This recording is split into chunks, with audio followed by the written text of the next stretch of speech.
Listen to my podcast about sports.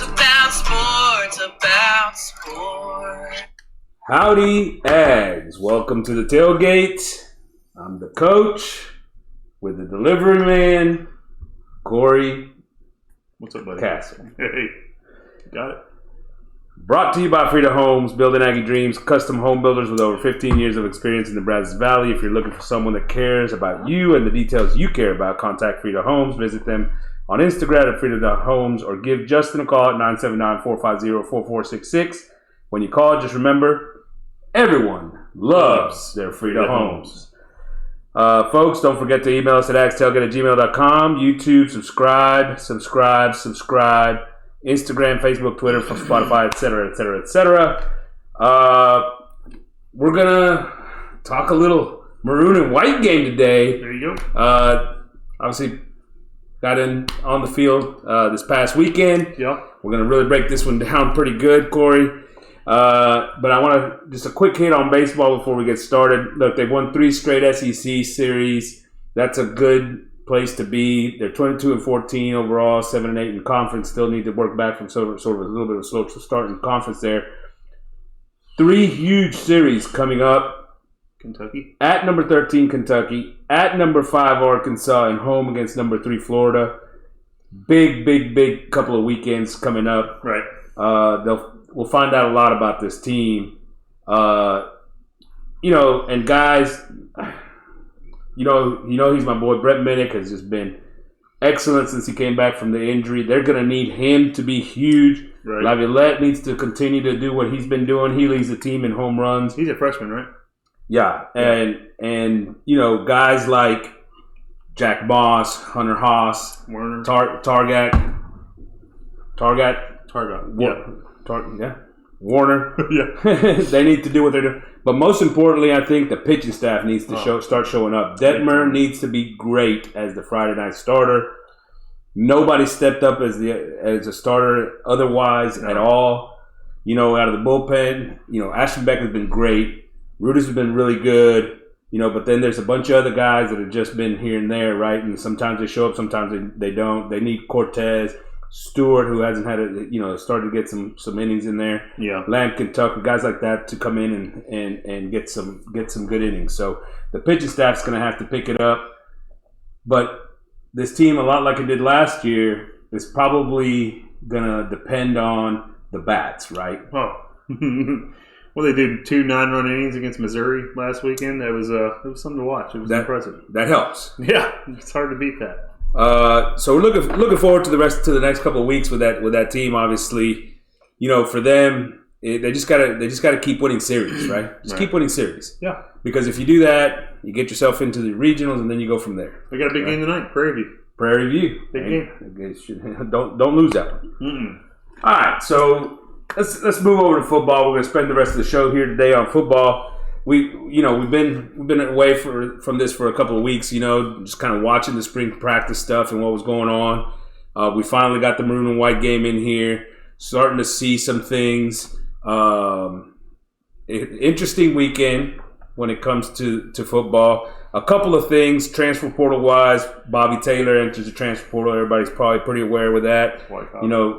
Guy who was a big time recruiter for this A&M team. Yeah. In that 22 class, number 122 class, a guy that loves A&M, really hate to see him go. Some kind of cryptic message about, it's not that he didn't want to be here. Don't think that it wasn't him that didn't want to be here. So maybe somebody told him something that basically is kind of pushing him out. But I don't want to speculate on that. Either way, hopefully, that he's makes been a injured. lot of sense. He's been a big guy recruiting here, helping get other players here. Loves A&M, but now he's leaving. Yeah, and he, great athlete, big time performer coming out of high school. That's only he just hadn't been able to stay healthy, and so I imagine that has something to do with it as well. But I wish the guy a lot of success going forward, and I'm sure he'll find a spot to go play. Hopefully, he can get healthy full time. Right. We lose Wyckoff once again, and a lot of people are sort of dismissing that. People don't give him the credit that he deserves. Last year, he was an all-freshman SEC center, right? Yeah. He allowed 1 sack all year last year, by the way. Yeah. 1 sack all year. So he was probably as good, if not better than Foster last year. Yeah. Foster still has the issues with injuries. Now Nobu is looking like he may be the backup. It could be Strickland. Both of those guys played, and we're going to talk about both of those guys. But I think Wyckoff is a significant loss, especially because of the fact that we don't know what the situation with Foster is. But also, he's an underrated performer. People here in Aggie don't give him the credit. They sort of more than anything else give him the blame for what the offensive line didn't do last year, right? Exactly. I mean, you lose Wyckoff. In my eyes, he's one of the top offensive linemen on our team, and you lose him. You're not replacing him right now. You don't have anybody to replace him with. No, not a clear replacement. No. A couple of guys they do add an offensive tackle, Derek Ferraro from Richmond, a 6'6", 300-pound guy, but it's a 2-star rated kind of guy. I mean, I don't really know what he does other than provide you with some depth there. Josh DeBerry, the cornerback from Boston College, 5'11", 177, 4-star type guy. Played a lot in the nickel for them. Played some outside, a lot in the nickel, some safety even. Right. So he brings a lot of versatility in the secondary. He was an all-ACC guy. Right. Tells you he's coming and showing up to play, right? He's not showing up to sit on the bench, which means there's going to be some shuffling around because, your two outside guys are probably Chappelle and Grimes. Does he start playing? He's a grad playing? transfer, isn't he? Isn't he considered a grad transfer? Well, he's a 4-year starter. Wasn't he a 4-year player? Maybe, but they have the extra 50 years, so I don't know if he's graduated or not. Huh. With him, but no, like you were saying, he's coming to play. He's not coming to sit the bench. Yeah. So he's gonna need some time on the field. It'll be interesting to see what they do, right? Because he has played a lot, like I said, in the slot. So maybe Anderson playing more deep safety with or is it a situation in dime where he's on the field more? I don't know. They moved Damani up, like we talked about, to maybe play some linebacker. And we'll talk a little bit more about Damani, but he's a talented guy at the secondary position, which is very clear from the spring game, we need more depth out there. Oh yeah, at corner, right? And so great addition, a guy, a performer too. Right. All right, so let's dive into the Maroon and White game, and let's just start sort of. First of all, weird situation with the 3/4 field thing, everybody moving in the same direction, but it doesn't really affect it that much as far as the scrimmage. Yeah, it's a scrimmage anyway. It's the whole thing. Yeah, it's just a scrimmage. A bunch of guys out that missed the game, and we'll talk about those as we go position specific here. But just looking at this game, and to start with the offense, what excited you when you watched the spring game? Evan Stewart excited me. He looks really good. I mean, another year under his belt. He looks athletic, jumping, going up for balls. Reuben Owens, I liked the way he looked on the field. He looked bigger than I thought he was going to be. I thought as a freshman coming in, he'd be frail. He didn't look that frail. He looked athletic. Mm-hmm. Connor looked good on some passes downfield. I thought Max looked okay. Johnson. I thought they ran the ball too much with the quarterbacks, but that's another thing for later. Yeah, I mean, I don't get it. The quarterback run game when they're wearing the yellow jerseys, you can't touch them. The green jerseys, and what's sort of the point? But it's annoying. But a couple of things I agree with you. The wide receivers, the running backs, and not just the two you mentioned. I thought a group of them, the groups as a group, I thought were both impressive. A couple of other things that did excite me. More throws down the field. Yep. That's something that we didn't see we haven't seen much of from this offense over the last since Jimbo's gotten here. Mm-hmm. A little bit of misdirection in the running game and what they were doing there. Some of it in the quarterback run stuff, but they tried some things where it wasn't just our normal hand it off, everything flowing in one direction. They had guys coming across the formation and different things. I liked that. Right. And one thing that I thought was pretty noticeable, better tempo. Oh, much better tempo. I mean, that's something we talked about. It seemed like a smoother game, a smoother play calling. It wasn't get up there, stop what you're doing. You know what I'm saying? It seemed like they're ready. They knew what they're going to do. They got into it and went. I like that. Jimbo Fisher wasn't holding a book of plays in his hands. That's another thing that excited me. But he was still in the quarterback's ear. He was, and he was behind the formation, right? So he was in there, but his normal deal where he's flipping through 85 pages worth of different plays. No, I agree. That wasn't in there. I thought that was very exciting, and I enjoyed that. So there are some things. Now, look, let's be honest here. There's a lot of things they don't have the full playbook in, right? No. One. Yeah. There's a lot of things that I'm sure that they were holding back. I mean, if you take this from the folks at Texas, you think that they didn't run any plays whatsoever, that they practiced or whatever. I like right? the plays they ran. But at the end of the day, that's not the case. That's not the case, right? There were some changes. There were some things that were different, and they showed some of it. Mm-hmm. The other thing that I don't know is, so if you're hiding it in the Maroon White game, are you hiding it for game one, opening day of the season? Yeah. Are you hiding it week 2 against Miami? Shouldn't be. So what's the point, right? By the time you hit conference play, I'd be a lot more comfortable that they've actually ran these plays in game situations going into those games than run the plays and practice them right now. Yeah. The problem is you don't have a lot of your players on the field. God, we had half our team. It seemed like wasn't there. Oh yeah, it did seem like that. And so I don't know. This idea that they're just sort of holding back the playbook. I imagine they are for some, right? But I don't imagine that the bread and butter, as us coaches like to call it, is being held back. You see what I'm saying? Right. So that theory is sort of not exactly what you would say. So let's go in depth a little bit, position by position here, or actually, and before that, just generally things that cause you some concern. Okay. Well, we know that one. It's number one. Offensive line. It's offensive line. It's been the same problem we had last year. It's not improved. Could it be worse? Could it be worse? Right now, no Zune. Yeah. No Fathery. So offensive line was the primary concern. I thought I 100% agree, and I think it's the primary concern on the entire team, to be quite honest with you. I also still not exactly a lot of creativity with regards to the play calling. It's better tempo. It sort of flows. If it's flowing better. They threw the ball probably more than they would normally in a game, right? They may run the football more in a regular game. Yeah. But overall, it's not like they showed a lot of creativity. That's some of the stuff that we hope you start to see as you go, especially into week 1 and 2 of the season. Miami, for example. And things start to get a little bit more competitive. But, that's something we've already talked about with Petrino, right? He's not known for his extreme creativity anyway.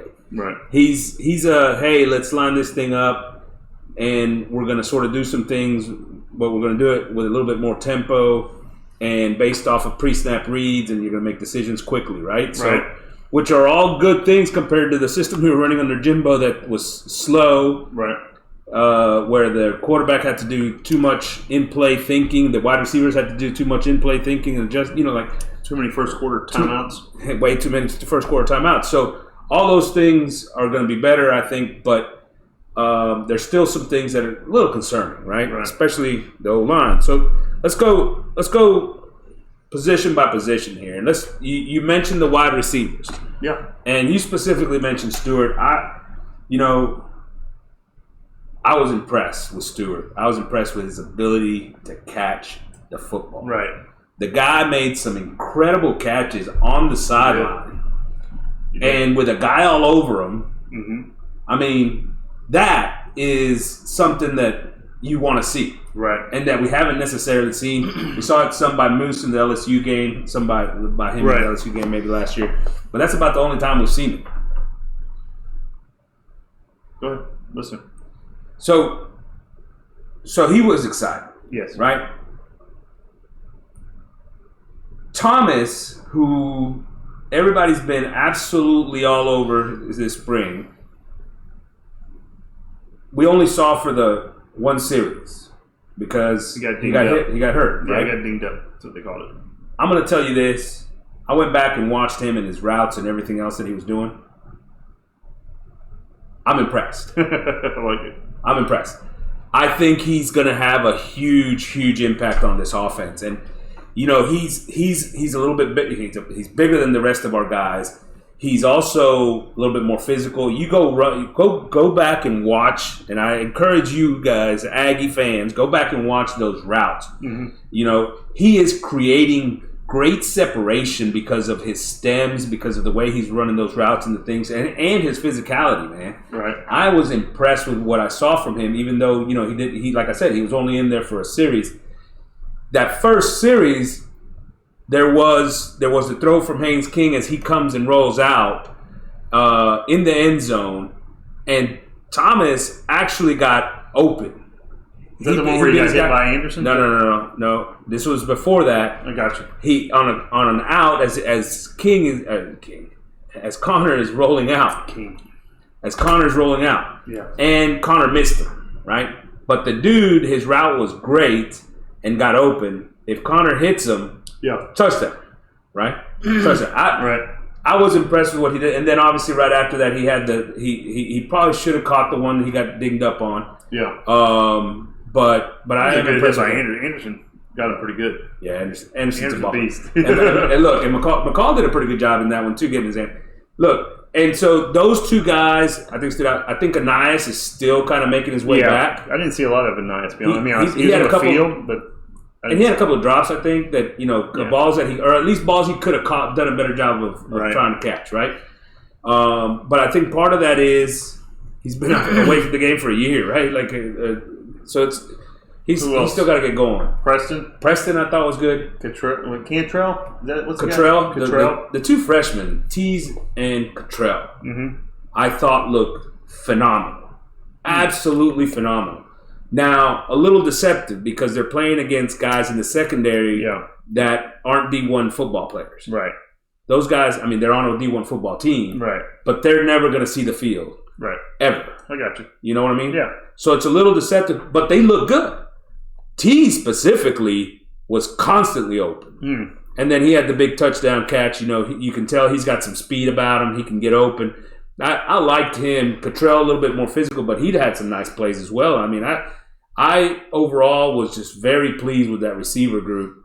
Not even coming in and, we haven't even started to talk about the tight ends, but that group, are they incredibly deep? Well, they still didn't have Moose. Nope. And so, add Moose to that group.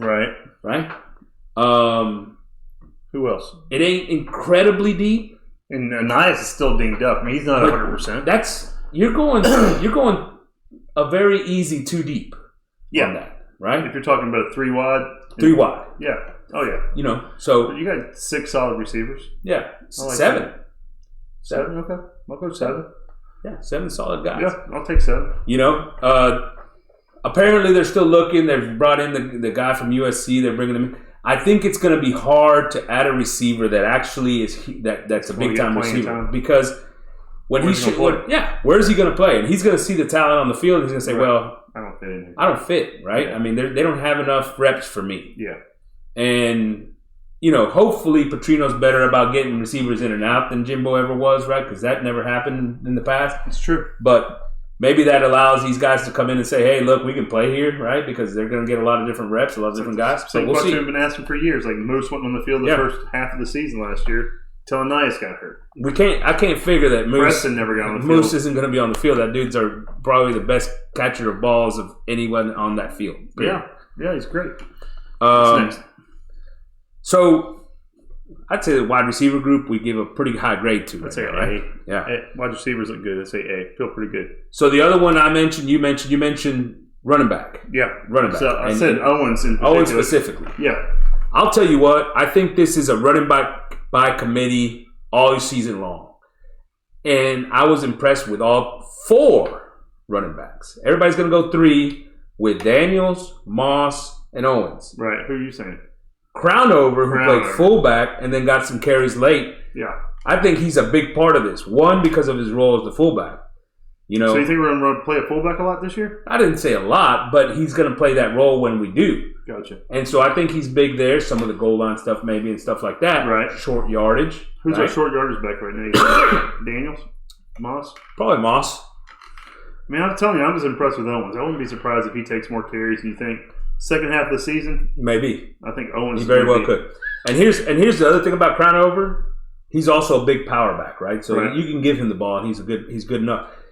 But let's move to those other three guys who we think are going to get the bulk of the carries for this team. Right. I do believe. Look, and they're all different. Mm-hmm. They're all very different. You watch Moss. You want to talk about the power? The dude is the bigger guy, thicker, right. And you could see it the other day, man. He is physical. Now he got a little dinged up, but he's a big physical back, and he's going to. I don't think vision wise.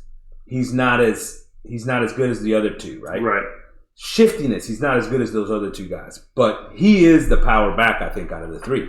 I could see that, but go ahead, keep going. I'm listening to what else you're saying. Because for Daniels, I think his strength is, well, a couple of things. One, I think he's very versatile, one.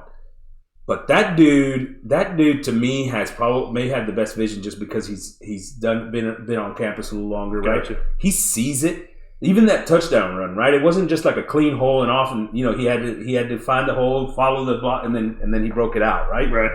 I mean, and to me, he has that about him, and he also has an explosiveness to him that probably better than Moss, right?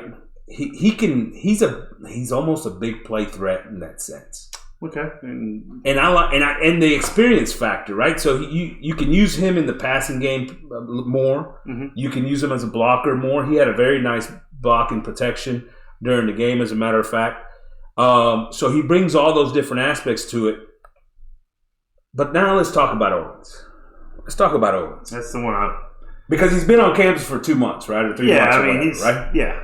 But after watching him play, I mean, I think I talked to you. I was like, I mean, I'm old school. I watched Eric Dickerson play. And that guy, the way his running style reminds me a lot of Dickerson, just the way he keeps his head up instead of, a lot of running backs these days, they know where they're going. They're going to hit that's what they do. Mm-hmm. He has his head up when I saw him, and he has his shoulders. But that makes me nervous sometimes, too, because you're not ready to get hit. But at the same time, I like what I saw. I think there's a chance that maybe the physicality of the game stuns him a little bit at one point. I'm sure. I'm sure that there's going to be issues with the pass protection and stuff, so they may not use him there so much. They may be able to split him out, maybe some and use him there. But I'm going to tell you what, and that's one of the things that they did do with Daniels. They put him out into the 5 wide situations. Yep. They split him out and let him get out there. Owens is smooth, man. Like you said, Eric Dickerson, right? But he's smooth. It's like you watch him run, and he's just natural. He's smooth. Nothing looks like jerky or anything. Exactly. It's just like boom, boom, and whole, right? That's what I'm thinking. I mean, it's there. He's a special player. You can just see it. We saw it last year with Stewart. We were like, this guy's special. You can just tell. Yeah. You were just running his routes in practice. You're like, this guy's special. There's something different. It's the same thing, and I think they're going to have a hard time keeping him off the field. I like the 5 wide set. The thing about 5 wide, I want to see Connor be able to notice mismatches. Yeah. Like teams notice with us when our linebackers go to cover a running back, they're like, ding, Aggies are screwed. Oh, yeah. That's what we need to be able to do is go, oh, this team's screwed. We got a mismatch. Absolutely. Either that or the tight end or whoever's tight end, the running back. Yeah. But not only that, then because they moved the tailback to the outside. They had Stewart matched up against the safety. That was an easy completion. Exactly. Right? Like, quick. And Connor, that's what he needs to recognize. And he saw it. He saw it immediately, right? Pre-snap, he knew that's the guy he was going to because of the alignment of the defense. Exactly. I like that. That's what I want to see. And what was it? He was wide open, by the way. Yeah. But those types of things are the benefit of having these types of guys at running back, these types of guys at tight end. And let's bring the tight end in. But before we do it, just one last word on Owens. Yeah. I fully agree with you in the sense that you see him and he's just different. Right. He's different. I can always say special. I mean, I don't know. In his first year. Right there. In his first year. Is that him? He number 2? Yeah. In his first year, I don't know that. Johnny's the one number. Yeah. Hey. I especially at the beginning of the season, he's not going to dominate. But you're right. By the end of the year, he might be taking half the carries. There he goes, right there. You know what I mean? Look at that. He's a different cat. He's good. So let's go to the tight ends. Look, One, I like the fact that they were a lot of 2 tight end sets with Johnson and the Swede and the Swede, right? Theo. Yep. They used Garza and the freshman Platt with the second group. I like the way Platt looked. I mean, he looked a little lost sometimes, but physically he looks right like he belongs. Right, he looks like a big wide receiver right now. He looks the part. Yeah, he looks the part. And I think he's going to grow into that. I'll tell you what, the guy that actually impressed me the most out of the tight ends was probably Theo and his athleticism. Like he still has he still has to get better. Don't get me wrong. Yeah. But to me, he's a much more natural athlete than Johnson, who's a bit stiff at times. Huh. I thought Johnson looked good in his going out and catching a few passes. Yeah. I was just happy to see him on the field. Yes. That's my main thing. But let me tell you what I saw from Johnson. Oh, God. Yeah, I know what you're going to say. Go ahead. That dude cannot block. There it is. He can't block. Well, he's on the right team. Well, maybe so. He fits right in with the offensive line. Fits right on in. So that's the only problem that I saw with Johnson is the fact that, man, and once again, it's whatever they're teaching over there for it's on the blocking optional side. on our offensive line. He's lunging, he's falling off his blocks, he's doing all those things. I don't think he had one good block the entire game. We're seeing a lot of that with our offensive linemen. Balance. Before we go to the offensive line, though. I mean, you're talking about, it seems like an ongoing thing about their balance. Yes. We've talked about it over and over. I don't understand why we can see it and no one else can, or at least the coaches. No, and so John, but now mind you, going back to the tight ends, Johnson, big body out there. Yeah, he's going to be a great asset, especially in the red zone. I think, as far as his size, you know what I mean. I'll be honest, I don't think he sees the field that much this year. Yeah, maybe not. Because Green wasn't playing. Green wasn't playing. Neither was Max Wright, and neither was Max Wright. But, Max Wright's not the same level of that. Now, he's got all the experience, right? He's going to bring back some of that, and he's going to be involved in the blocking and all that kind of stuff. I'm going to tell you a guy that I liked, Garza. And Garza hasn't gotten any playing time since he's been here. He was a well-recruited tight end, right? And he looked good the other day. Not only is he probably one of the more physical guys as far as tight end position is concerned, but he went out and ran some routes and did some things. I really was impressed with what Garza did and showed – in the second team against that second defense. So who's our third tight end right now? The Swede or Johnson? Man, I almost think that Theo's gonna pass up Johnson, but Johnson's got a lot of support on this team. So, yeah, he does. So I don't know. He probably still is the third one, especially because they figure Theo will probably stick around a little bit longer if he doesn't play, just because he's still developing as a football player. Yeah. So maybe not, but I really like what I saw from that guy. The big Swede is nice and silky smooth out there compared to Johnson, who's a little bit more, kind of stiff at times. All right, so those are some of the things there, position by position. Causes for concern. We talked to O-line, right? Not just causes. It's like causes for major concern. It's like the red light's going off right now. So before we get to the quarterback, we're not in yellow, we're in red light because we were in this mode last year at the end of the season, and it hasn't gotten better, is what we're saying.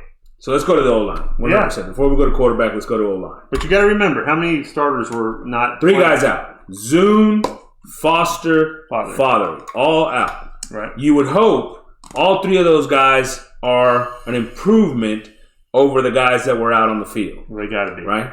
You would hope. Second year, for Father, third year as a starter. For Foster, third year in the pro. For Zune, second year as a starter. So you think that those guys are going to give you some improvement there. But let's go to the guys that were there. Right. And specifically, there's a couple of things that let's start on the positive side. And here's the guys that started, right? Crownover, Dewberry, Nobu, Robinson, DeSantis, in that order from left to right. Strickland, Moko also played quite a bit, right? And they were on both sides sometimes because that's why they were wearing the black jersey. They didn't have enough bodies, right? Yeah. For 2 full offensive lines. So how do you? I just don't understand you don't have enough bodies for 2 offensive lines. Go ahead. I'm listening. We're going to continue. Yeah. So let's start. I want to start with the positive here because I think Dewberry picked up right where he left off last year. When he got in the game, the offensive line performed better. And I think he's probably right now, the guys that played the other day, the best one. So starting left guard, Dewberry. Dewberry, no doubt about it. Pencil in. He, to me, is the guy that does the best job of staying on blocks, keeping a good base, not falling off of things. And so, to me, that's the biggest problem with this offensive line is staying in contact. Is he good enough to go to tackle? And mind you, the problems. No, he's a guard. Okay. And mind you, the problems with this offensive line, by the way, last year were they couldn't pick up stunts and things, right? Right. We didn't even see that yet because there wasn't a lot of that from the defense, right? Yeah. So we don't even know if that's gotten better. But what I can tell you is, with regards to the rest of these guys, now Basantis is an interesting guy, and I think he provides some depth. To me, he engaged. He got to blocks. He just got overpowered. Now, mind you, he was facing Turner a lot of the time. Yeah. And he's going to be a beast this year. He was going to be a beast this year, right? And so he was getting driven into the quarterback. So he's only a freshman, right? So it's understandable that he needs to strengthen up a little bit, gain a little bit more power and traction. That's what he has to learn right now. That's what he has to do right now and continue to work his craft, right? But he had some positive moments in the sense that he's there. He's just not physical enough to be an SEC offensive tackle, if you ask me. Not right now. Not today. Gotcha. Nobu has been bragged on throughout the spring.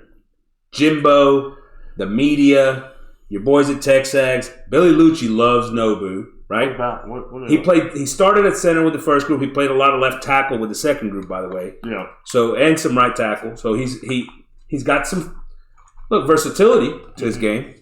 Let me tell you something though. I don't know that any one person fell more during that scrimmage than Nobu. he oftentimes, and he's going up to second levels, just lost in it, right? Like ends up not blocking anybody, not getting to nobody. Right. He might have looked even a little bit better at tackle than he did at center because he at least has the one guy. But once again, his base isn't any good, isn't great. So he ends up falling off things and not sticking with those blocks. That's what I was unimpressed about. That's what we keep talking about is their footwork. Are they not working on this one in practice? It seems like they're always off balance. As I watch them in practice, it's like they're practicing that. They're practicing that way, playing with their feet tight. That's a problem. Yeah. Crown over is still maybe a little. Look, man, the guy moves and he's big. It's maybe a little soft still. Could he come in and play in a pinch? For sure. That's about what we need him for, though, right? Yeah. He needs to be the backup. You get Zune back and you get Fathery. And he needs to be the backup. Yeah. And he played both tackles. Yeah. So another swing guy, right? Which is great. Who else did you say? Moko I thought was pretty good. At times he's a guy that obviously got hurt last year, coming back off of that injury. He was out there and not bad. What about what's his name? The guy that started left guard last year. I'm going to get to him. Aggie. No, not him. He didn't play. That's what I was looking for. Aggie. Strickland comes in and is the center after Nobu moves out to tackle. And Strickland, I thought, was a guy that actually showed some very good signs out there. I thought he was one of our better performers on Saturday. I thought he was better than Nobu at center, by the way. Better than Nobu. Clearly, not even close. And for all you guys that keep talking about the offensive line and don't know anything about offensive line play, the offensive line coach went in and watched play-by-play over and over again about what these guys were doing.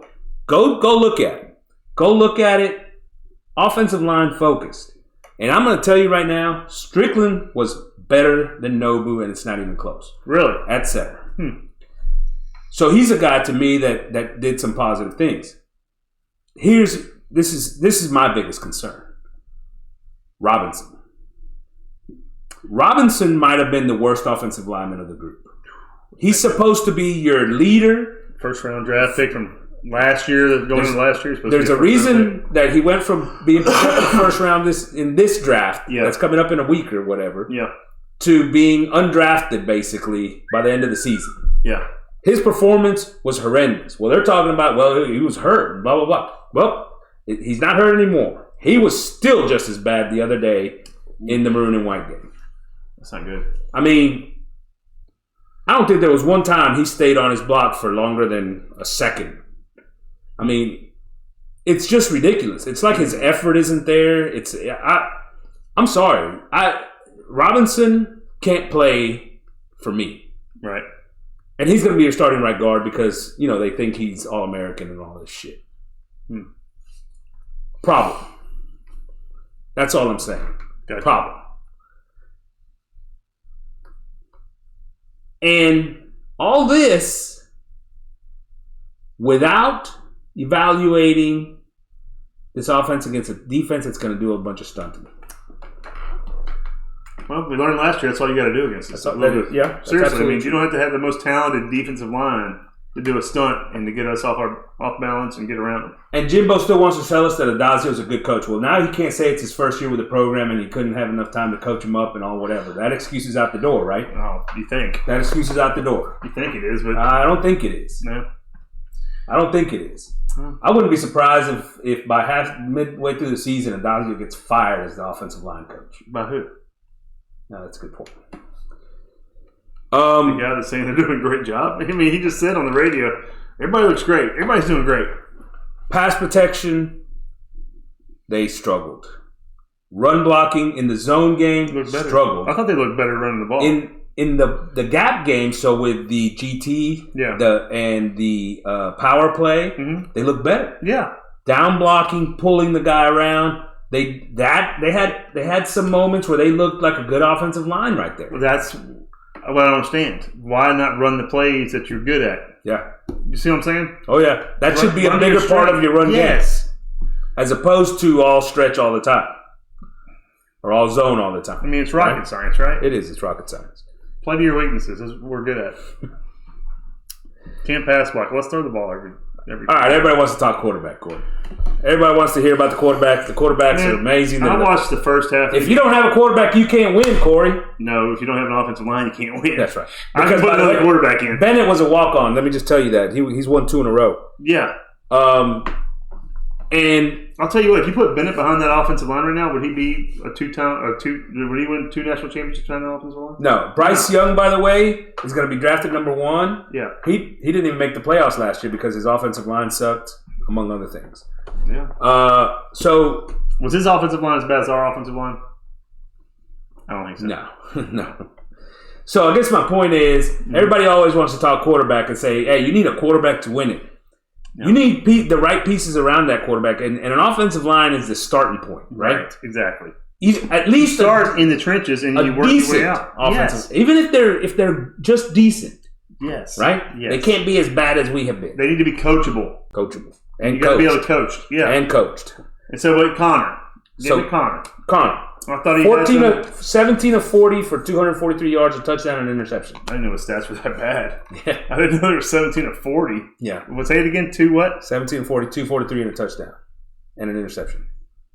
That doesn't make me excited. No. But what I did see, I liked I only watched the first half. Yeah. And I saw him throw some good balls to Stewart, but I'm not sure if that was mostly Stewart making the plays. Yeah. I know a couple of the passes were good. And he put some passes on the money. Like I said, they ran the ball too much with him and Jake. Max. I didn't understand the running plays for the quarterbacks. But overall, I think he's going to be fine. I don't think he's going to be the problem. Yeah. Look, a couple of things with Connor. Look, the guy had some throws that were just on point, right? Yeah. We talked about the one that we thought Thomas should have caught in the end zone. Yeah. The ones to Stewart on the sideline were just phenomenal. Yeah. He was a little mechanical in his throws, I thought. Especially the deep throws to the outside. He kind of almost like trying to, I'll tell you them a little bit. Watching him throw the ball and watching what we had last year in Haynes. I mean, I'm not trying to trash him. He doesn't have that. He doesn't have that long delivery. Yes. Right? He gets rid of the football. Exactly. He gets rid of it. He's more of a. I watched Haynes in the Georgia Tech spring game. He still looks like Haynes King. It's not. I mean, that's the thing. I mean, I like Haynes King, and I don't want to bash him, but at the same time, Connor is a next level quarterback. I think Connor, if he keeps working, can be a future NFL player.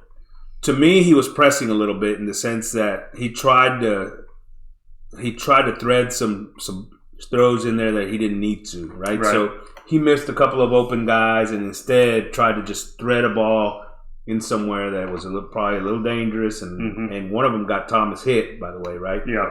Because he could have gone to the other side. He probably had the corner route with Johnson on the other side of the end zone in that particular play. And then there was just a few times where he missed one. The touchdown we talked about earlier to Thomas, he missed it as he was rolling out to his right, and he just missed him. The routes, other than Thomas, around there were sort of not perfectly defined. But then when you see him make a decision, and like the delivery is unbelievable, quick delivery, he gets the ball out. You know, as he's accurate, as he becomes more comfortable, I think with Petrino, that's going to get better and better. Oh yeah, absolutely. You know what I mean? Well, it's not so much that it's the offensive line. I want to see him get in some of those guys' ass, like to do their job. If he's back there getting killed, at some point he's going to become a vocal leader in that huddle. He's not there yet. He's got to, or else he's going to spend 3/4 of the season on the bench because he's hurt. Yeah, and the offensive line's got to help him for sure. And that, you know, you could tell there was a couple of times that was already affecting him. There was one time where instead of stepping up into the pocket and delivering the ball, he kind of like faded away a little bit as he was throwing and missed the throw, right? But like he could have easily, and it was a clear step up, right? Yeah. The guy was way out, boop, boop, and he would have had all day to and deliver a nice throw. So there's some things there. Right, and he's going to get more comfortable, I think, as like I said, with the system, with Bobby. Right. But he needs the offensive line to help. Absolutely, because he's not a Johnny Manziel. He's not going to sit there and juke and junk and make plays with his feet. I mean, he'll make some plays with his feet. But he's a good athlete. Yeah, but he ain't that. Yeah, he's not Johnny. He's not a twinkle toes guy. Whoop, just getting away from everybody. Yeah. So he's but he might be a lot better at throwing things on schedule than Johnny ever was. True. Johnny was a big play guy. His own schedule. Yeah, he made his own schedule. So I liked a lot of the things that I saw. I think they'll get better as he's working with this offense more and more. Yeah. I think it also gets better as they actually run the football. I think it also gets better, hopefully, with the Moose coming back. Coming back, right? Yeah. And the injured offensive lineman and so on and so forth. And what about Max? What do you see in Max? So Max, let's throw out his numbers, 21 and 37, 273, 3 touchdowns, 2 INTs. So you could say, more yards, more touchdowns. He also had another interception. He's going against the second-team defense. This is what I'm going to say about Max. That the ball he threw to Teaser for the touchdown out there in I think his first series, was a great ball. Yeah. But there was nobody around that wide receiver. You understand? Yeah. There wasn't a soul anywhere near Tease. Now, he caught it in stride, touchdown. Right. There was not one secondary player out there that's ever going to see a snap of meaningful football at Texas A&M. Right. Every one of those guys is not a D1 player. Correct. So while his numbers were what they were, he was facing a secondary who picked him off twice that is never going to play D1 football. Right. So it's true. I agree. No, I don't think Jimbo keeps talking about a quarterback competition. Is there a competition? No. Okay. I don't think so either. There's not. And I like Max. I do too. I like Max. I mean, if something does happen to Connor, it sucks. Max is more than capable of coming in. I think he was also trying to show that he can make some big plays. He missed a couple of easy completions, one in the flats that he could have got the ball out real quick, boom, boom, and some things short on that he could have really done just quick, just to try something bigger, right? Right. And so there's a couple of things there. I think he's also feeling some pressure there to show that he can be more of a big time playmaker, right? Gotcha. So, but look, if Johnson is your backup, you feel real good, right? You feel real good. Absolutely. Real good. All right, let's move on to the defense. And what excited you about this defense as you saw on Saturday?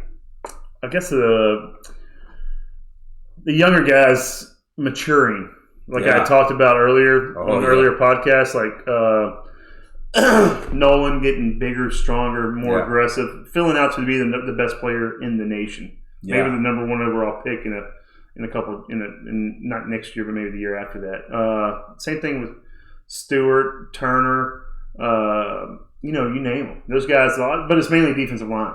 Yeah. After that, let me give you a couple of guys that I was excited about. Go ahead. You named them. Nolan Yep. and Turner on the defensive line, I thought were Right. like everybody else here. They were here, a step above anybody else on the field. Right.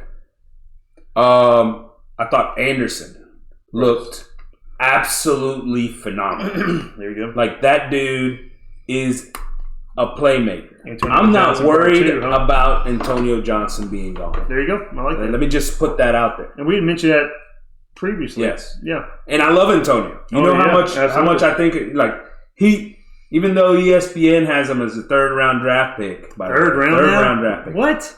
I think he's a first round talent. And I think Somebody's he's going to be gonna a big time player. If he gets a third round, man, somebody's getting a steal with Somebody's that. getting a steal. And I'm still telling you, Anderson to me is more exciting, dude. That dude's got a. I'm excited to watch this dude be the guy. And I was also excited about Gilbert and his progress. I thought he made some nice plays. He was very, very active in coverage. Yeah, he did a great job covering.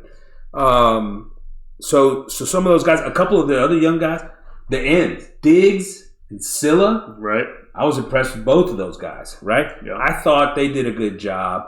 I thought Scylla was explosive off the ball. Really? Explosive off the ball. I think he's a straight pass rusher, man. Diggs was an all-around end. He's physical. You can tell he's a fourth-year guy, right? Like, he's there to go get it. They look good against that Aggie offensive line, huh? Is that what you're saying? Yeah. I got you. I'm listening. Go ahead. So those are the things that excited me. Yeah. Let me tell you a couple of things that didn't excite me. Go ahead. The concerns for me were linebacker, which we're going to get into a little bit more in depth. Still a lot of use of the three-man line. Jesus. And along with that, what the hell? Along with that, you know who was at linebacker? Guys like Diggs, Overton. Why? And other defensive line guys. Diggs at playing stand-up linebacker in the middle of your defense. And I don't understand. It's not like they're dropping them off from the end to cover the flats. No, playing stand-up linebacker in the middle of your defense. And I saw that multiple times. What's the deal with a three-man front? And there's two other things that concern me, and we'll talk about the three-man front. What, was it a long yardage three-man front? I didn't pay attention to that. One of them was a first down and 10 in the red zone, and we didn't run the football. That's also a dumbass play call. Why would we not run the both are dumbass, right? So two other things that concern me aside from that. McKinley Jackson, who I think is has a chance to be one of the best players on this defense, is constantly hurt, and the fact that he's constantly missing and getting hurt is a concern to me, right? Because we need him on this defense. What's wrong with him right now? Have you heard anything? I don't know. I was surprised he wasn't out there. I thought he was healthy after last season because he finished the season healthy. And he started the spring, but he didn't finish it. He didn't finish it healthy. And the injuries at cornerback, we had Ken Robinson starting on one corner. And he's not a guy that's ever going to see the field. You know? What number is he? So, was it 32, 42? 42? Does he have the interception? Yeah. Of Conner? No, I don't think it was him. Maybe it was him. I think it was him. Yeah, it was him. But other guys, Smoot, Trevino, Zettler, Sam Matthews were all out there for a lot of the snaps with the second team. None of those guys will ever see you know. So where are Kerr? Where is obviously Grimes, the new guy? He's been out. Harmon as well, right. You know, is another guy that's missing. You know, so the health for that cornerback group specifically, right, is a concern to me because of what we saw the other day. So. Those are things that concern me. Let's talk more specifics, position by position, right? So, defensive line. What's your concern? This is going to none. I'm concerned about the three-man front. Well, that's a concern. That's really a play calling concern. concern. That's a play calling concern. I mean, we went through it last year. We voiced our opinion. The whole Aggie nation. I'm pretty sure everybody's concerned about it, and he still continues to do it. Is he just poking the bear? Is that what he's trying to do? And I want to let you know that, hey, I might do it again. It's like, why? And let me tell you, it's ridiculous because your best players are on that defensive line. Exactly. And you don't need them 5-6 yards off the football. You need them right there at the line of scrimmage, right? I don't want to see Diggs in coverage. I don't want to see him I don't want to see him trying to read a running play either. Yes, just diagnose a running play from the middle of the field. I don't want to see that. Man, I'm about to have a heart attack just thinking about this. Think about this. Think about a defensive line with Jackson and Nolan in the middle, who both are just absolute studs. Mm-hmm. Turner and Diggs on the outside, both of who are absolute studs. Yeah. And then bringing in guys like Stewart, like Overton, like Silla, all those guys. Brunlow Dindy is in the mix there as a backup. Regis Rakes in there as backups in the inside. But, those guys are good players. They're not those other guys, right? No. Rakes cannot replace McKinley Jackson when McKinley Jackson goes down. No. Well, it's a good change of pace. If it's a long drive, if he needs a breather, I'd put him in on first down. Oh, yeah. And he's a big body to try to stop the run, first down, stuff like that, right? But he cannot be McKinley Jackson. No. Now, Hicks isn't on campus yet. He's the best defensive lineman in the class. Maybe he can come in and also do some things. I think Brunlow Dindy still needs another year for full recovery from that injury. He does not look explosive yet. Okay, gotcha. He's big. He's physical. He's still. We're saying the same damn thing we said last year about the defensive line. They look really good. They're really talented. They're going to be better. But what did we say last year? Don't screw it up. Don't screw it up. And what did he do last year? He screwed it up. You run a 3-man front. Yeah. You put Overton, Diggs out of position. Well, fuck, why don't they just put him at cornerback if they're going to do that? Say, might as well. Hey, we're short on corners. Diggs. Throw it safety. Nolan, you look great. Go. Yeah. By the way, Diggs may play as good a safety as Damari Richardson. I was waiting for you to get there. We'll take that. We'll talk that conversation here in just a second. But I guess my point here is this defensive line is full of studs. Put them on the field and let them go because they can play. I am telling you. There is not an offensive line in the country that can consistently deal with this group of guys when they are rolling. You know what we didn't do on the offense? We'll go back and do it in a second. But what do you grade the defensive line at right now? If you had to give them a grade. Just talent, overall, what you think they're going to be this year? A+. Okay. A+. As a matter of fact, they have to be A++ because they're going to have to cover up for our next group, linebackers. Well, you have everything you need, right? You have depth, talent. Or let's start with you have talent, depth. Only problem is coaching. Yeah. Right? I mean, and I'm not worried about the coach. Yeah, as long as they're on the field. Well, they screwed it up calling 3-man fronts last year. Yes. All right, so what's your next position? So from there, we're going to go to linebacker. We say this is our biggest concern. Our biggest concern on this defense is linebacker. It's not even a question. Some people thought moving Durkin into linebacker coach maybe would help. No. I cannot find – you'd have a hard time going and finding a group of linebackers anywhere in the country that is slower to react and diagnose plays. Cooper is an incredible athlete. We've seen it time and time again. Yeah. But he is slow playing because he doesn't know what's going on, man. He is distracted by all the different little movements and things. And, somebody should just tell him, see, ball, go. What is Cooper good at? He's good at coverage. He is. So why can't we use that as a strength? Put him somewhere where he's going to be more of a coverage guy. And now, you see what I'm saying? Yeah, but he's one of your two inside linebackers. He's got to be a run first guy. Well, he has to be. Maybe he's more of a safety. maybe I'm just saying. Maybe he's more of a safety. Or maybe he's a third down linebacker that goes and lines up against the tight end. He's not strong on the run game at all. But you know what? He can cover the back though. He can cover the back. He can cover the back. And so along those lines, the whole time. No. So along those lines, just tell him see back go. Right? If back goes that way, you go that way. So he's not. That means if it's a run play and they're giving it to the back, he should be on the back, right? So you don't want Cooper going up to quarterback at all. They could rush him, they could use him, but his strength is really on the other end. So his entire philosophy should be that, right? See back, go. Gotcha. Don't hesitate. Don't try to diagnose. If he moves in that direction, you move in that direction, and you go. You know what I mean? Yeah. Because if it goes out into a pass route, you're covering him. If he doesn't, you're tackling him. Whatever, right? Gotcha. It doesn't matter. That's disappointing. I was expecting a lot from that guy. Last year we expected a lot from him. This year, I am not going to name him the SEC Player of the Year this year. Ooh, yeah, that's a bad call. Defensive Player of the Year. Sorry. Yeah, that's a bad call. Yeah, bad call. Russell, same problem. Except Russell, on top of that, is not the athlete that Cooper is. No. And he's not physical either. So Let's just throw all those things out. That sounds awful. Isn't that the best combination for your linebacker? No, it's awful. He doesn't have instincts. He's not physical, and he's not a good athlete. What is our second best linebacker on the He's team? apparently He's the our starting starter. linebacker. Look, I've got to believe. You hear how ridiculous that sounds? Yes. You just said? I want you guys to hear how ridiculous that sounds. It just came out of my mouth. Look, Yes. I have to believe, and here's the positive on the linebacker. Yeah. Here's the positive on the linebacker. The young guys look better. Put him in. 2 freshmen played a ton the other day in York and Sanford. Both of those guys looked more aggressive, better diagnosing the plays, and more physical than Russell. Right. Both of them. Put him in. A second-year guy in Harris looked better. Right? And so those 3 guys have to be the solution here. Yeah. It can't if Russell is playing 50% or more of the plays at linebacker, all he's going to do is sit there and do nothing. Mm-hmm. In coverage, he covers grass. By the way, grass cannot catch a football. No. Neither can he. And neither can He he. can't catch a running back.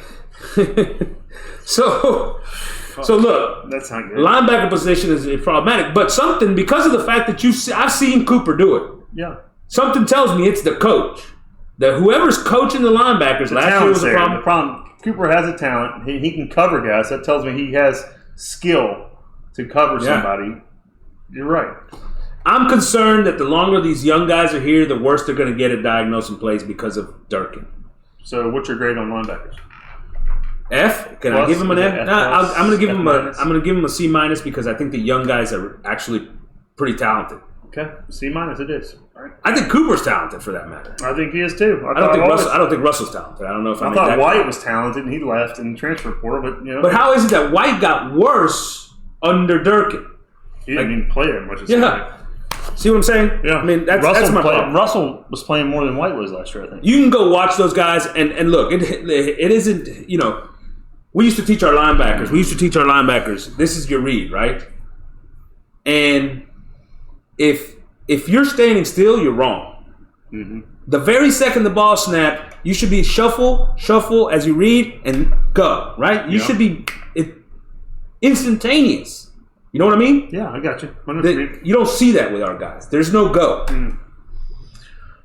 Well, that's disappointing. So, look, that was the worst group last year. So, you want to talk about how are you going to stop the run? The only way you're stopping the run is with a 4-man defensive line and hoping that they are getting pressure with the corners and the safeties being the fill guys on the outside. And hope the linebackers aren't out of position, right? And just the linebackers just hope that they make a play every once in a while.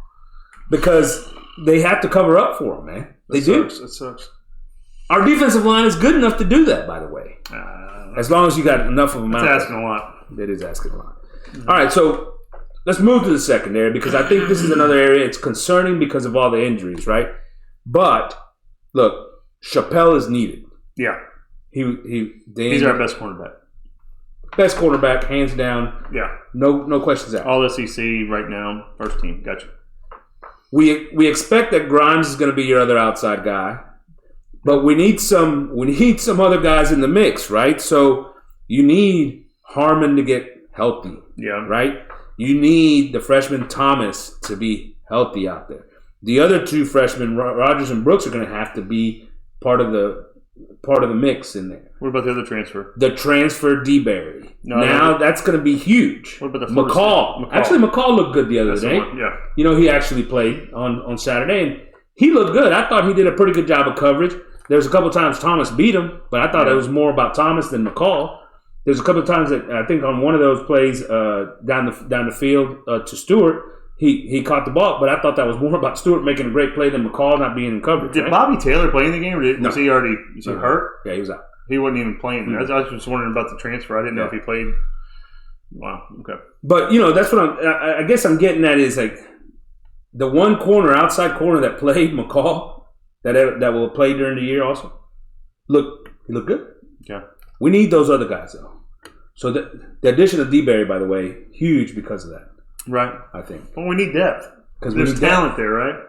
Harmon, I'd say, I think he's talented, but the kid is always hurt. He's been hurt every year. Bobby Taylor thing. Yeah. And and then you have 3 freshmen. So, that puts you in a tough spot. Those guys need to come back. They need to be healthy. But if those guys are healthy, the good thing is, those bodies are good bodies. They can play inside. They can play outside. They can play some. Depth, it's just not a ton of depth. Depth was a strong point going into last year. Yeah. Going into last season, it was a strength. All right. So what about safeties? Safety. Look, man, we got some guys. I think Gilbert and Anderson are legit as a pair of safeties as they're going to be in the SEC. I think that's as good a pair of safeties as there is in the SEC. One of them's not starting. Oh, no, they're both starting. Damani. Gilbert and Anderson? Where's Damani? Hold on. I also like Kerr. I think he didn't play Saturday. I like Matthews, who was suspended because of his, little weed issue. Oh. But he'll be back. Bless his heart. I love those guys. Yeah. I think those guys are players. Right. I love Damani. I love me some Damani. The dude is just an absolute Aggie. Coach on the field? I'm not going to go there. There is no DB. I'm not going to go there. Out of the guys that are recruited DBs, he is the worst cover guy out of all of them. Hands down. They had and look, they had him playing out of position in the Maroon White game, and I don't know if it's because they had the yellow jersey, so he's playing a lot of deep safety. They didn't want to get hit. Yeah, keep him out of the physicalness. But he can't. I mean, that is not his role. He can't be the deep safety. He won't diagnose the play fast enough. He won't get over the top fast enough. He's not going to do it. He's not a cover guy. I said this. As a matter of fact, bench Russell, put Damani at linebacker, and let him freaking go. I said this to you last year. Damani is a good athlete. Mm-hmm. He got very lucky last year on a couple plays, big plays. Yeah.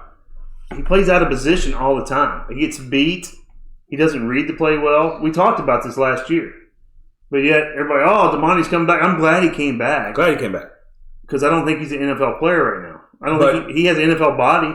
He didn't have it up here right now. He's not one of our top 4 safeties on this roster. So that's what I'm saying. Let's put him in. Let's move him up. I'm telling you. Can he be any worse than Russell and Cooper right now? He can't be worse than Russell. Nobody can be worse than Russell. There you go. So, and I think he is. He's physical. He's actually, sometimes in the run game, sometimes he's really aggressive and stuff. But you got to simplify things for him because his ability to diagnose, he's not a natural diagnoser of plays, right? So you got to keep his read simple, right? See, go. We don't have who's the coach in the field. We don't have that anymore. We always had that in the past. It's about to be Bryce Anderson. It needs to be. Somebody needs to step up, talk to these guys, communicate. We don't communicate. That's another problem we have. We don't communicate. Remember the old Aggie teams that were good? We had guys that we were always like, I can't remember the players' names right now, but we had a safety or a linebacker. You're like, look at him. He's the coach on the field. He's talking to everybody. Pointing, moving. Yeah. You always need somebody in the back end there. You need somebody at the linebacker spot usually to be able to do some of those things. You need somebody in the back end to be because you're shifting together, right? The coaches don't know what the hell they're supposed to be doing. You're a damn unit. Yeah. Right? You got to play as a unit. We always talk to our secondary guys. You got to play to your unit. Mm-hmm. You got to talk to our linebackers. You got to play to your unit, right? We want to be in sync. Right. Not going in opposite directions. That creates seams. You know what I mean? Yeah. And so those are the concerns with it. But look, man, I hate to say it because Damani is one of my favorite Aggies. I love the fact that he's back. That is not his role. And I blame the coaches. I blame the coaches because they're putting him in that role and they're not putting him in a position to be successful. You know what I mean? Yeah, I do. That's coaching. 100%. Well, we've talked about that until we're fucking blue in the face. All right, so a lot about what we saw on the field the other day. Jimbo Fisher press conference afterwards. He basically praises the entire team. Anybody who had a jersey on, including the water boy, got an attaboy from Jimbo Fisher. Yeah, exactly. It sort of takes the meaning away of any actual praise he gave. Well, it's just the way it is these days. Some guys deserved it, by the way. Yeah, they did. Some did. Specifically, standouts. I mean, we've named them, right? Yeah. Nolan, Stewart, Anderson, and Gilbert on defense. Yeah. Offensively, it was Stewart, Thomas, the running back Owens, right? Yeah. I mean, Dewberry. I thought Colin has a couple good throws. Connor, what did I say? Colin? Yeah. Connor, had some good throws. I think we called him Haynes, Colin, and who knows what else today. So, all right. What do you expect Is a question after seeing this game? Is this questions from the tailgate? Yeah, no, not yet. Oh. What do you actually expect from this offense next year?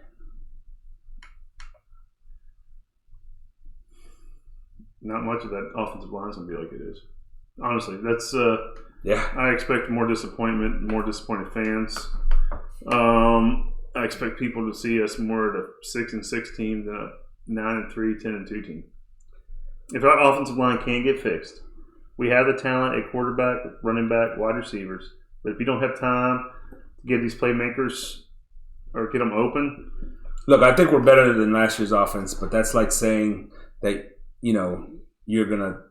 I mean, you can't be worse, right? yeah. But I mean, yeah, you can't be worse. We might score an extra 3 points a game, and it might win us another game or two. But we're not. Our offense, our skill positions are absolutely ridiculous. We are not a national championship team right now. No, we're not. We're not a. Not unless that offensive line does something magical from here until September. We can't win more than 10 games with what we have right now. We can't win 10 games. Deficiencies like on linebacker, depth at secondary, offensive line especially. Those three positions, you can't win 10 games, much less more than 10 games. I mean, I'm not trying to make excuses. We're just not. Look, and that's mostly coaching. I'm not saying the talent's not there. The talent's not there. Look, I'm going to tell you, skill position offensively is absolutely stacked, absolutely loaded. They're freaking phenomenal. They're going to make plays just because of the fact that people are going to be mismatched, right? Right. Because of the skill position. There's going to be plays made. Right. LSU last year. Yeah. Watch it. Everybody wants to, it's the best performance by the offensive line. Maybe it was the best performance by the offensive line because the offensive line was so bad the rest of the year that even getting 2 steps up was a better performance. Exactly. Sure. Yeah. But what made the difference against LSU is those wide receivers making these amazing catches, right? It was the skill position players that absolutely carried you because of their playmaking ability. Those guys are there. They're a year older. I love that about this group. The offensive line has to be better. And if they're not better by week 4, Adazio needs to be fired, and you need to replace him with whoever. Right. Whoever his backup coach is, his assistant. Got to be better than him. Throw him in. Something. They brought in that Cheney guy. Make him Something's got to change. Something's got to give. Yep. Right? Defensively, what do you actually expect from this defense? Almost a step back. I mean, I like the defensive line a lot, but I'm worried about the secondary now. I'm very worried about the secondary. Linebackers aren't any better. We're not any better at linebacker. No, we're not. Coaching doesn't sound like it's changed too much because we're still doing 3-man fronts, so you haven't learned anything. Man, I hate to say it, I've seen a lot of last year. I'm almost seeing the identical team from last year. I'm not going to go that far with the defense. I actually think they'll be better this year because of the improved play up front. Now, the 3-man line is going to continue. They're still going to give up plays in the running game because of the lack of playmakers at linebacker. They're still going to do some things like that. There's going to be issues especially in the run game. Mm-hmm. I have a feeling that the injuries at corner will come back to earth start season, right? Chappelle's not going to be missing time, right? So I just saw what happened last year. Look how many guys we lost in the secondary last year throughout the season. Yeah. It was crazy. I don't know what it was. The injury bug hit us, but it hit us hard. And maybe it's a time to start looking at the training staff, by the way. Seriously. But I think those guys will be out there. Grimes, Chappelle, and I think that makes a huge, with D-Berry, McCall, huge difference of what you're going to see from the corner spots. And I think we're great at safety. We're going to be fine. My problem is I think the defense is going to be better because the defensive line is going to be that much better. But they're still going to have struggles against the run because of the scheme. The scheme. And I think that the offense, being a better tempo team, which we will be, and we'll be getting off the field quicker. That might help us. Our defense, right? No, I think it's going to hurt our defense because we're going to be off the field quicker than what we were because we're going to be going quicker. If they score points, it'll help our defense. Well, that's what I'm hoping. I hope they score more points, but I don't see how they can with that offensive line. That's what I'm saying. Questions from the tailgate brought to you by David Kaufman PLC, tax controversy litigation lawyer, smart solutions for federal tax issues, experience, respected representation for taxpayers. Over 20 years of experience in tax controversy with offices located in South Lake and now opening Bryan College Station. Call 817-251-7049. All right, based on the spring game, does this team win 9 games next year? going to be tough. To be very tough. That offensive line, the way it's playing, that's the key to the whole season. I mean, defense, we'll fix the defense. I'm not as worried about nearly. Defense has enough playmakers up front and in the secondary that they if the offensive line can play, this team's going to be good. We can score period. An extra 5 to 7 points a game. Period. Offensive line plays well. This team can win 9 games. They can. But I'm going to tell you, at Miami, Arkansas, Bama, at Tennessee, South Carolina, Ole Miss, at LSU, that's 7 games that are toss-up games for me right this very second. 7. Yeah. They can go either way. And they can go either way. And we play, 12 games? We play 12. So you're saying we got five gimmies? Is that what you're saying? Yeah. So you got 5 gimmies, and you split 3.5. So what's that, 8.5 wins right there? So we're talking 8 to 9 wins? 8 to 9. So over under at 8.5. There you go. Were you happy with 8 wins this year? No. 9? No. 9, maybe. Depends. What year is this for Jimbo coaching? Year number 6. Are you happy with your coach? No. Year number 6, paying $100 million? No, of course not. To hope to get 8 to 9 wins? No, of course not. And, But let me also say this very clearly. If that offensive line somehow magically gels and becomes we've seen it happen. Becomes average. Well, we've seen it happen. Average. Yeah. This team can win 11 games. We saw it with Kellen Mond that last year of Kellen Mond. Wasn't it Mond's last year? That offensive line magically, something clicked. They went from like one of the worst offensive lines to the best offensive line in the nation almost. Yeah. So, I mean, it could happen. If that happens, we could win 11 games. Yeah. That's a big if. Yeah, big if. Based on spring, who will lead this team statistically? Let's start with the offense. Rushing. Owens. I like it. I think I like it. I mean, it might be late in the season that he starts getting the carries, but I think the talent's going to get on the field. I'm going to agree with you. Receiving. Well, I didn't see Moose, so I'll say Stewart. I'm going to go Moose because his hands. Because I love it. Yeah, I love it. The only thing about Moose we're not even is talking about Ananias. Yeah, the only thing about Moose is the fact that Jimbo likes to put him on the bench so much. Yes, stupid. Who's going to be the leading passer on this team? Connor. I think we know who that's going to be. Yeah, it's Connor. All right, defensively, he's going to lead this team in tackles. Tackles? Tackles. I'm going to go McKinley Jackson. that wouldn't be a bad I'm going to go McKinley because except for the fact that he's got to stay. It's got to stay on the field. Well, I would say a linebacker, but I don't trust any of our linebackers. I'm going to go Damani. I don't trust Damani out there. What he's doing. Maybe Anderson. Yeah, that's what I would say. I'm going to go Anderson because he's going to be our best football player. If Chappelle's healthy, it depends on how they play him. If they play him straight up corner, because it's hard to lead team and tackle in the corner. But at safety, Anderson is going to be the guy that I think is going to lead this team. Gilbert, maybe. I don't know. But interceptions. Well, I didn't see Chappelle. It could be one of those sneaky guys that we don't talk about. One of those nickel guys always seems to get picks. Or who's going to be the guy they're picking on? They're not going to throw the Chappelle side, are they? Could be Grimes. Could be. I like Grimes. I'll take it. How about a D-Berry? D-Berry. I like that, too. I like D-Berry. Maybe Cooper. Sacks. I like Cooper. Sacks. Lead this team in sacks. You told me a lot of good stuff about these guys. It's hard for an interior defensive lineman to lead the team in sacks. I don't even have to think about it. Taking Diggs? Nope. Silla? Nope. Nolan? Shamar Turner. All day, every day. Is Turner fast enough to get off the edge? I'm taking Shamar Turner. Is he fast enough to get off the edge? Yes. I'm going McKinley Jackson again. Ooh, I don't give a shit. He'll lead the team in tackles, sacks. Even if he only plays in 6 games. He might lead the team in interceptions. Even if he only plays in 6 games. The guy's all over the field.